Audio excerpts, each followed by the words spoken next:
Nice. So I have a background in the music industry. I've worked for over 10 years on the tech side of things.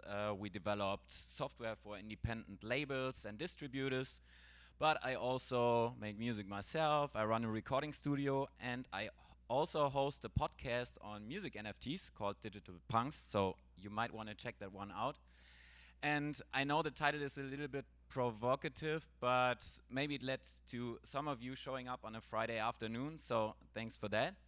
So let's dive right in because we don't have much time.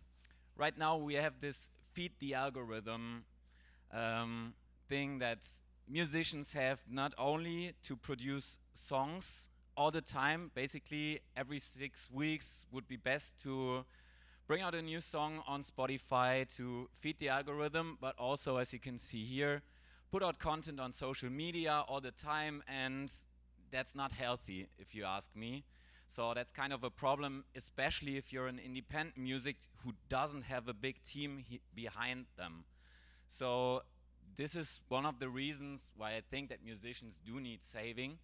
And we also have this disconnect from fans, because nowadays most of the songs are only, yes, a song in a playlist. It's not, a lot of people don't go to shows anymore. Of course, the big venues sell out, that's totally fine, but smaller artists have it more and more difficult. So we have this disconnect from fans and artists. Also, of course, most people by now know that streaming doesn't pay the bill, at least alone for smaller artists. Yeah. So that's when music NFTs come in, and the lightning that he just talked about in the intro. And there's several reasons for that I want to talk about in the next couple of minutes. So, of course, there's a new revenue stream, and new revenue streams are always great.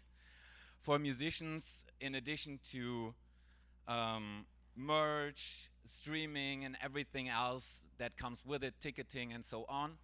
Oh, and I forgot to say, I chose to present some of music NFT artists' art on the different slides. So this one's from Rio Cragen, this one is from Semi Arriaga.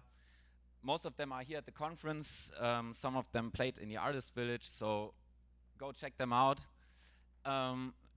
So the question is, are NFTs the future of music consumption? In my opinion, it's yes and no.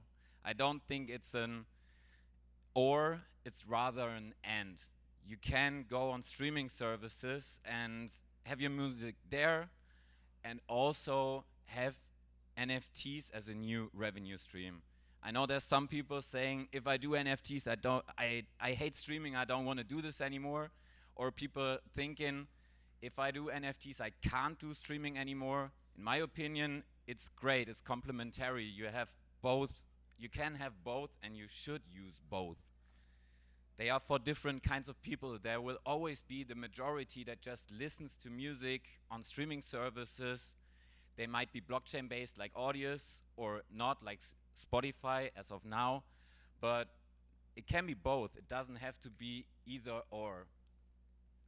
And what NFTs can bring to the table is exclusive access to music and experiences, like TK does with his Eternal Garden collection, where he tells a story. And basically every musician or artist creative is a storyteller, and there's always fans out there and people that want to learn about the story of the artist, and NFTs can give you access to that. Artists can go there and say, if you hold one of my NFTs, digital collectibles, whatever you name it, it doesn't matter, you can read my story. He set up a page that is token gated, where you can listen to the songs, read the story around the songs. So he tells a story, and this is amazing. This brings the connection back from artists and fans that got kind of lost along the way through streaming in the last couple of years. And as probably most of you know, Violetta, she played here as well yesterday on the main stage with other artists, and she plays weekly Zoom concerts for her holders. That's what I think is utility. Everyone always talks about, we need utility, and she just goes there and says, I'm gonna play for my holders. If you hold one of my NFTs, you can listen to me playing for you. And we don't have this disconnect anymore where people have to go to the shows to meet the artists. I mean, it's great, and people should always go to concerts. Please do, guys. But this is what I think is the next level of artist-fan relationships, especially on a worldwide basis. It doesn't matter where you are in the world. You have the possibility to watch a concert from your favorite artist. How great is that? I would have loved that when I was younger, to see one of my favorite artists perform live for me, and a lot of other peoples that are, yeah, really interested in that artist as well. And also, it can be on another level, like Chili does with the band pass. Chili is a Bored Ape that the holder used as a virtual artist, and they sold those band passes and said, there's only 500 of them. If you own one of them, you get voting rights on the next songs. You can listen to the demos. You can say what you like, what you don't like, and you can also become a part of the artist. Because if you write a great guitar solo, for example, then this can be integrated in a song, and so the community kind of becomes the artist, which is great.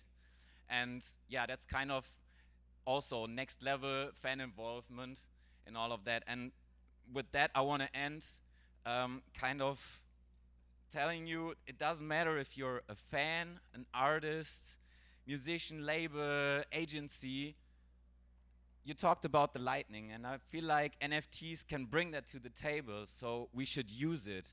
So buy NFTs from your favorite artists, support them, go to shows.